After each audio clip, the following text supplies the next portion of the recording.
Pertarungan berdarah antara si Eun dan Sung Je akhirnya berakhir. Humin segera menarik si Eun keluar untuk menyelamatkannya, sementara Sung Je digiring polisi ke kantor. Saat si Eun mulai sadar, ia menanyakan hubungan Humin dengan Baek Jin.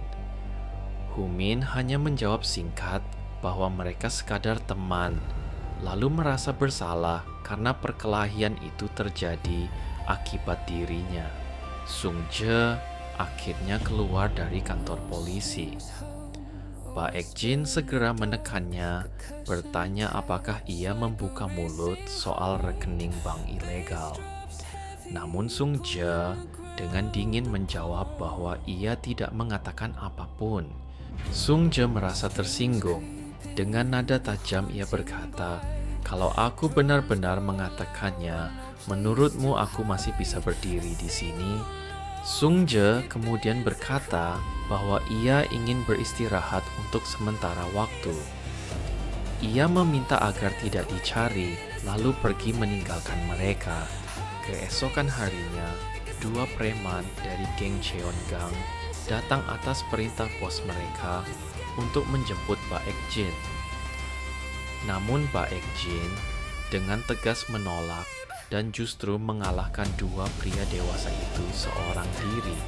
Setelah pertarungan dengan Sung Je, persahabatan keempat orang itu menjadi semakin erat. Namun Baek Jin tidak berhenti menekan Humin, memaksanya untuk bergabung dengan organisasi Yeonhap. Baek Jin terus menyuruh anak buahnya membuat keributan di toko milik ayah Humin. Setiap kali sang ayah kehilangan kesabaran dan melawan, mereka langsung melaporkannya ke polisi.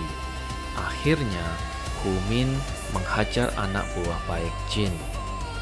Namun Baek Jin malah menekannya, berkata bahwa ia tidak akan lagi mengganggu orang-orang di sekitarnya asalkan Humin menuruti semua perintahnya.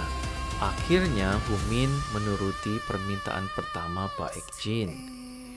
Ia menghajar ketua dari sekolah lain yang belum bergabung dengan Yeonhap, memaksanya untuk tunduk dan bergabung.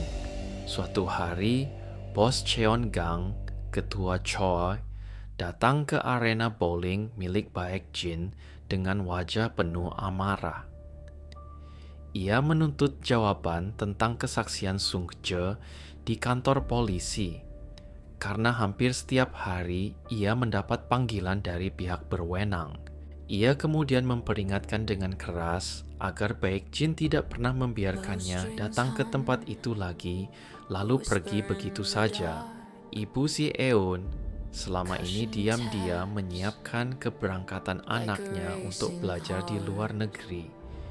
Dan akhirnya hari itu tiba, hari keberangkatannya. Itu adalah langkah tegas untuk masa depan si Eun yang setiap hari hanya berkelahi dan membuat masalah.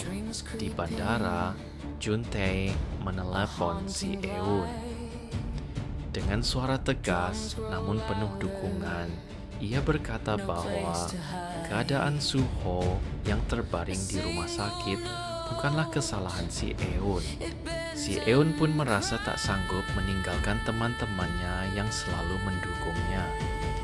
Ia berkata pada ibunya bahwa ia tidak akan pergi, lalu dengan langkah tegas meninggalkan bandara.